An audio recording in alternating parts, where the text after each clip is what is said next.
Hallo julle. Hallo almal. Verlede week het ons die ritme so 'n bietjie verander. Ons het gefokus op die musiekfees wat in Wakkerstroom plaasgevind het en die kunsuitstalling.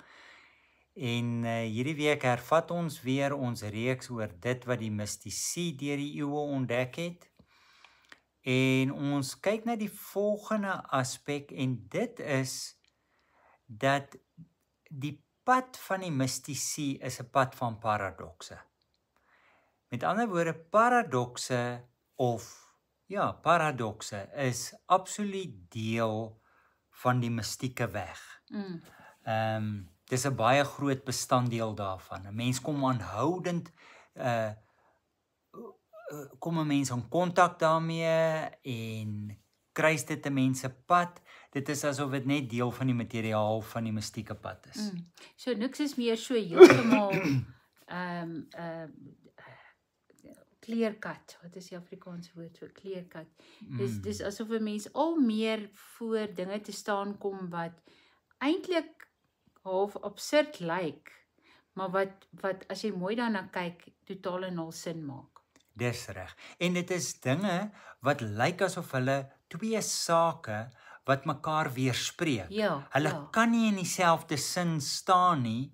Hulle kan nie saam wees nie en tog is hulle binne die mistieke tradisie vorm hulle hierdie een enkele waarheid. Ja.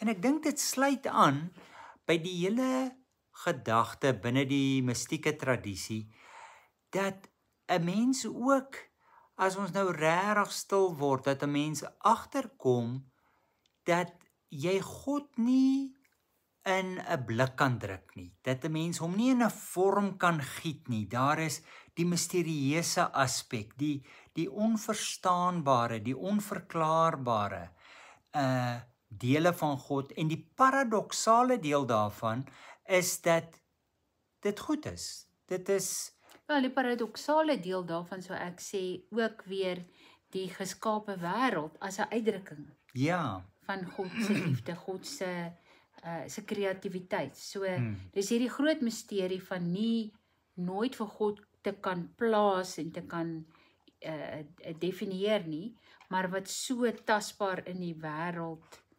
sigbaar is. Ja. So dis 'n groot paradoks vir my. Ja.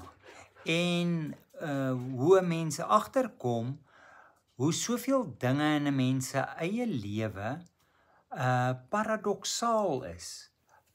En dis dinge wat Jesus self gesê het en wat Paulus in sy briewe oor geskryf het en wat in die psalms na vore kom. As 'n mens byvoorbeeld dink aan Paulus waar hy sê wanneer ek swak is, dan is ek sterk. Ja. Dit maak nie sin nie. Ja. Maar hoe meer 'n mens met hierdie pad besig is, hoe meer kom 'n mens agter die geweldige rykdom daarin. Wanneer ek nie terugval op my eie vermoëns, op my eie vaardighede nie, dan kom iets na vore wat veel groter as ek is en ek is eintlik tot geweldig in staat in daardie omstandighede. Of wanneer Jesus sê hy wat sy lewe verloor sal dit wen. Ja. Of alvorens die koringkorrel nie sterf nie, kan dit nie vrug dra nie. Of hy wat eerste is sal laaste, of hy wat laaste is sal eerste wees. Jesus het eintlik baie in paradokse gespreek. Baie. So dit is hierdie hele gedagte om dit oor te dra, dat 'n mens, en ek dink veral ons kom baie keer terug in waar ons praat oor die westerse wêreld wat baie sterk rasioneel ingestel geraak het later. As iets nie 'n feit is nie, of bewys kan word nie, dan aanvaar ek dit nie. Baie mense roem op hulle intellektuele vermoë en hoe rasioneel hulle na dinge kyk. En in die proses is dit ongelukkig so dat hulle lewe verskraal. Want die paradoksale sê na alle kante toe is dinge moontlik. En 'n mens kom dit in 'n mens se eie lewe agter. Die kere ek en Matilda het al nou op 'n punt gekom waar ons vir onsself 'n term ontwikkel het. Dit klink vreeslik belangrik. Ja. Het julle 'n pen en papier? Ons gaan dit nou vir julle sê en dan kan julle dit neerskryf. Ja. Maar ons is besig met iemand en soos wat die gesprek vorder, dan kom ons agter die persoon is op 'n goeie slegte plek. Ja.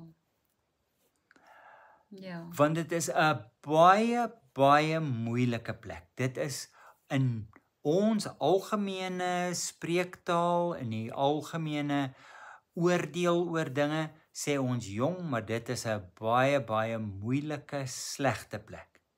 Maar uit ervaring weet ons ook dis 'n goeie plek. Ja, dis 'n plek met potensiaal. Dit het potensiaal soos eintlik geen ander situasie kon hê nie. Ja. So daar's goeie slegte plekke.